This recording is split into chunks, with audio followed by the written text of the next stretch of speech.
ঢাকা থেকে প্রায় ৬০ কিলোমিটার পথ পাড়ি দিয়ে আমরা আজকে এসেছি বাঙালি জাতির এক অনন্য নিদর্শন বালিয়াটি জমিদার বাড়িতে। ১৮ শতকের শেষের দিকে এসে সুরেশচন্দ্র রায় বাহাদুর সাহেব এবং তার বংশধররা এই বাড়িটি নির্মাণ করেন। প্রায় ২০০ বছরেরও বেশি সময়ের ইতিহাস বলা চলে। প্রাসাদের অলিন্দ দিয়ে হাঁটলে মনে হয় সময় যেন থেমে গেছে। ঝরে পড়া পাতার মতো প্রাচীন দেয়ালগুলোর গায়ে যেন লেগে আছে স্মৃতির ধুলো। এই প্রাসাদটিতে রয়েছে একাধিক বাসস্থান, রয়েছে অতিথিশালা, পুরনো কাচারি ঘর, পুকুরঘাট, আরও অনেক কিছু। এটি যে শুধু একটি স্থাপনা তা কিন্তু নয়, এখানে রয়েছে ঐশ্বর্যের ছায়া, ইতিহাসের নীরব ভাষা। তাই যারা পুরনো স্মৃতিকে ভালোবাসেন তাদের জন্য এটি হতে পারে অনন্য এক গন্তব্য। এই জমিদার বাড়িতে আমরা উপরে অনেক বড় বড় ৩ তলা এবং ৪ তলা বিশিষ্ট ভবন দেখতে পাচ্ছি।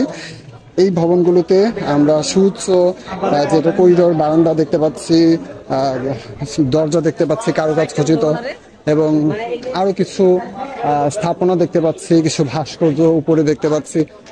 সব মিলিয়ে এটা বাংলাদেশের প্রত্নতাত্ত্বিক একটা জমিদার বাড়িদের মধ্যে অন্যতম একটা জমিদার বাড়ি। এবং ১৯৭১ সালে আমাদের মুক্তিযুদ্ধের সময় বাড়িটি ব্যাপক পরিমাণে ক্ষতিগ্রস্ত হয়। বর্তমানে এটি বাংলাদেশের প্রত্নতত্ত্ব অধিদপ্তরের আন্ডারে আছে। আচ্ছা, আমরা এবার বাড়িটির ভিতরের বিভিন্ন অংশ ঘুরে ঘুরে দেখব। আচ্ছা, এই মুহূর্তে আপনারা সামনে যে স্থাপত্যশৈলীটা দেখতে পাচ্ছেন সেটা মোটামুটি গোবিন্দরাম সাহা, যিনি এই বাড়ির প্রতিষ্ঠাতা ছিলেন, তার হলো তৃতীয় পুত্র আনন্দরাম সাহার বাসভবন এবং অন্তর্মহল। এই অন্তর্মহলটা মোটামুটি ২ তলা বিশিষ্ট, বেশ কিছু কক্ষ এটার মধ্যে আছে। এবার আমরা যাচ্ছি সামনে, আমাদের সুন্দর একটা পুকুর আছে। এটা হচ্ছে ৭ ঘাট বিশিষ্ট পুকুর, যার মধ্যে একটি ঘাট নষ্ট হয়ে যাওয়ায় এটা ৬ ঘাট বিশিষ্ট হয়ে গেছে। আমরা এখন সামনে এটা দেখতে যাচ্ছি। আচ্ছা, ঠিক এই মুহূর্তে আমরা সেই ৭ ঘাট বিশিষ্ট পুকুরের সামনে চলে এসেছি। তো এখানে আমরা দেখতে পাচ্ছি এখানে ৬টা ঘাট আছে। একটা ঘাট হচ্ছে কালের পরিক্রমায় হচ্ছে এই ঘাটটা নষ্ট হয়ে গেছে। আমরা সামনে যাব।